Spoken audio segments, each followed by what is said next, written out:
He was a good man, and he was a good cop, and he was taken from us far too soon as he served our community. We're all going to miss him. So this is life in America now post-Joe Biden, and it happens almost every week. And almost every week, the rest of the media avoid covering these stories, but we are not going to do that because these stories matter. Last week in Pennsylvania, another Joe Biden illegal alien killed another innocent American. 44-year-old state trooper Mike Pajero was killed by an illegal immigrant, this time from Haiti. Trooper Pajero was conducting a roadside truck inspection when Michael Bond, a 33-year-old illegal immigrant from Haiti, ran his truck off the road, hitting Pajero and the truck he was inspecting along Interstate 81. And even though he was here illegally, with an order to leave the country, he was still able to get a driver's license in the state of Massachusetts, a blue state, and this just keeps on happening. Last August in Florida, an illegal immigrant killed 3 people while making an illegal U-turn driving an 18-wheeler. In November, another illegal immigrant killed a young couple while driving a semi. He did not speak any English. In February, another Joe Biden illegal killed 4 people in Indiana with his truck. In May, another illegal drove his semi off the road and killed 2 people in Lodi, California. And now this.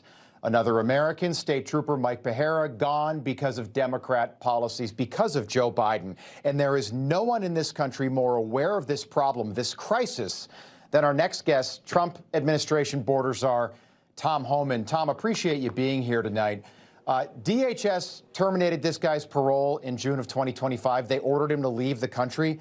Why was he still here? Well, look, he either ignored the order if he received it, or he gave an invalid address, so he may not have received it, but that's why we're not waiting. I mean, as soon as the reconciliation passed, we had the funding to expand operations, we put our foot on the gas. In the last 5 days, ICE has arrested a historic over 10,000 people in less than 5 days. That's an historic number for ICE. So we already got our foot on the gas. We got to do more. Ever since Supreme Court made a decision on TPS, we already got the operational plans. Go look for these people, add them to the stack. So we're going to get out there and we got to arrest these people. You know, we always prioritize criminals and what President Trump wants, but I've always said no one's off the table. If you're in a country illegal, we're looking for you. Numbers right now about 50-50, 50% of criminal, 50% non-criminals. Yeah. And non-criminals are important. A lot of people want to talk about the criminals. Non-criminals are important. We need to arrest them, deport them before they commit a crime. Not all of them will commit another crime, but many will. So, well, Tom, aren't they all criminals? They're here illegally. Aren't they all criminals? If you're here illegally, that's a crime. Well, unless they overstay the visa, right? I mean, if they enter the country illegally, it's a crime. So, yeah. No, if you're in the country illegally, you're on the table. We're looking for you. Okay, let me ask you about President Trump.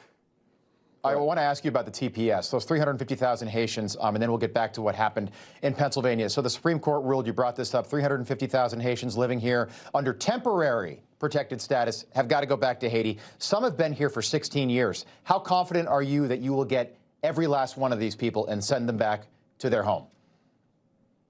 We won't give up until we find everyone. We just keep looking for them. But look, thank God the Supreme Court finally agreed with us that temporary means temporary. As you said, some of these people are in 15 years. Here's what people don't know. A majority of the Haitians that were given TPS that brought in under Biden administration, they weren't escaping fear and persecution from Haiti. They were living in Brazil.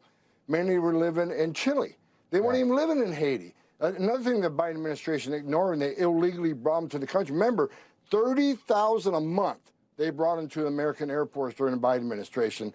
That was illegal. Secretary Mayorkas, he has blood on his hands too, and these people need to be held accountable. All right, Markwayne Mullin, he seemed to backpedal a little bit and maybe open the door to some of these people applying and coming back to America legally. Is that something that you're looking to do, or are you just trying to get these people out of the country? They're going home. Okay. They're going home. Let me ask you, why did this guy, so Massachusetts blue state, Maura Healey has not said anything about this. She doesn't care, based on the fact that she hasn't made a statement. The DMV in Massachusetts said, this is a quote, this individual was ruled eligible based on the Trump administration database and allowed to drive by federal law. Basically, they're passing the buck on to you. He's got something called a non-domicile commercial driver's license. He got it in March of 2025. Why are states issuing these type of licenses to drive 18-wheelers on U.S. highways? Why is that still happening? Well, Texas doesn't, Florida doesn't. Sanctuary states do, because they don't care. Sanctuary states will give them driver's licenses, they'll give them commercial driver's licenses, they'll give them in-state tuition, because they're protecting the illegal immigrant community, because they see a future political benefit in the, next Democratic administration will award amnesty to millions of illegal aliens, hoping they'll be the next, Democratic voters, or they'll have a census and count illegal aliens next census in sanctuary cities, which will add more seats in House for the Dems. Sanctuary cities, they're giving up our national security and our public safety for what they think is a future political win. Tom, all what's they the care recourse, about is future though? political power. What's the recourse besides executive order? Which we got to sue them. Criminal, civil? Did- I mean, did what about Department this of Ju- trooper's family, his children? I think they should sue the state that allowed this person to have a driver's license. But look, I talk to Todd Blanche all the time. Todd Blanche is filing lawsuits against sanctuary cities as quick as they can. We're looking good on some. Of course, we had some preliminary judgments from some radical judges, and the DOJ immediately appealed that to the appellate court. Yeah. We're suing sanctuary cities. We're not going to stop doing that. Okay, Tom, just quickly, we reached out to the Secretary of Transportation's office for an answer to this question. Do we have any idea right now, tonight, how many illegal aliens are driving 18-wheelers on U.S. highways? No.